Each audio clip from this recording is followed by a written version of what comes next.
The Duke University Marching Band, also known as D.U.M.B, performs various athletic events including football, volleyball, soccer, and field hockey games. The Duke Marching Band also serves as a basketball pep band, supporting both men's and women's basketball, playing at all home games, ACC tournament games, and NCAA tournament games. As the band is composed of around 100 members, a multi-tiered point system is designed to provide a fair and objective measurement of a band member's overall participation and commitment. The point system helps determine decisions concerning tournament travel eligibility, admittance into men's basketball games, and issues regarding course credit. Attending more basketball games is an easy way for band members to gain points and increase their rank in the band. The people with the highest number of points earn special privileges like attending the Duke-UNC game without having to tent and traveling with the band on all-expense-paid trips to the NCAA and ACC tournaments. This can be modeled as a strategic game where individual band members want to maximize their points relative to other players by attending more games, but also need to balance busy schedules and decide when to not attend games. Let's model this game as a prisoner's dilemma, where two saxophone players in the band, denoted by Sax 1 and Sax 2, are deciding whether they should go or not go to the game. Each player prefers to maximize their points relative to the other player, while minimizing the amount of time they have to commit to band.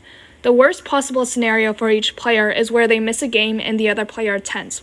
The best possible scenario for each player is where the other player chooses not to go when they do, and they increase their band ranking relative to other players. In this scenario, the dominant strategy for both players is to go, because no matter what the other player chooses, go provides a larger payoff. However, this results in an inefficient Nash equilibrium because both players could have received higher payoffs by choosing not to go. However, sometimes people have different preferences. Some players always prefer to go over choosing not to go because they enjoy being at every basketball game regardless of the point system's incentives. Then we can alter the payoffs in the prisoner's dilemma, and the Nash equilibrium is now where both players go, with payoffs of 4 and 4, with this being an efficient Nash equilibrium. Another scenario is where players are extremely busy and the opportunity cost of attending band events is too great to justify going to games. These players prefer not to go whenever possible and care less about the point system's incentives. This results in a Nash equilibrium outcome where both players choose not to go. Both players' dominant strategies are to not go. However, the prisoner's dilemma is a simplification in this case because each player in the band has some uncertainty over what other players will do. Each player in the band also has different preferences, and the payoffs are not always symmetric.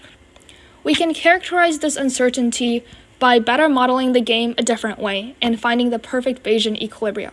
For simplicity, we assume that this is a two-player game where two people, Quentin and Jordan, are deciding whether or not to attend a game.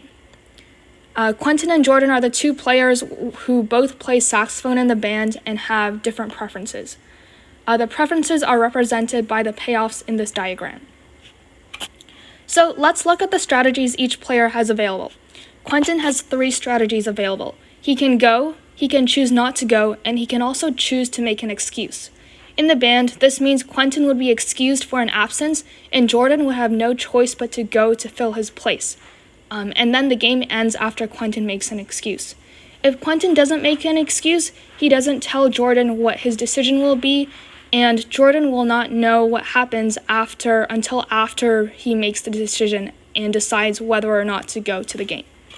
So Jordan has 2 strategies available. He can go or he cannot go. Jordan is uncertain over whether Quentin will go or not go, and Jordan can't have a strategy dependent on Quentin's move. Both of Jordan's nodes are part of the same information set. At Jordan's information set, alpha represents Jordan's belief that Quentin will go, and 1 minus alpha represents Jordan's belief that Quentin will choose not to go. Then the expected utilities are given by the following equations.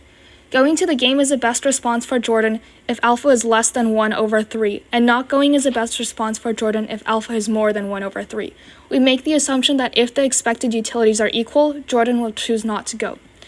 We now move on to finding the perfect Bayesian equilibria for this game. So let's consider the first case. Suppose Quentin chooses to go. Consistency requires that the value of alpha is 1. Jordan's best response is then to not go. However, if Jordan chooses to not go, Quentin then prefers to not go, which means it isn't possible that alpha equals 1. This is inconsistent with Jordan's beliefs, and it doesn't meet the consistency requirement for beliefs along the path of play. Therefore, there can be no pure strategy of perfect Bayesian equilibrium where Quentin chooses to go. Let's consider the second case where Quentin chooses not to go. Consistency requires that the value of 1 minus alpha is 1, which means alpha equals 0. Jordan's best response is then to go. However, if Jordan chooses to go, Quentin then also prefers to go, which means it isn't possible that alpha equals 0 and Quentin doesn't go. This is inconsistent with Jordan's beliefs, and it doesn't meet the consistency requirement for beliefs along the path of play. Therefore, there also can't be any pure strategy perfect Bayesian equilibrium where Quentin chooses not to go.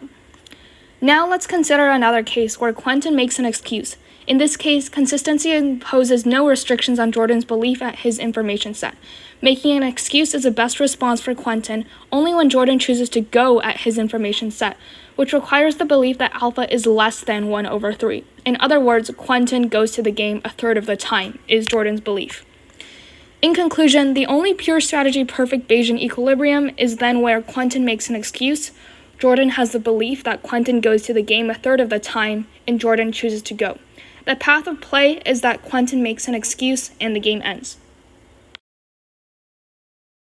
I'm in a New York state of mind.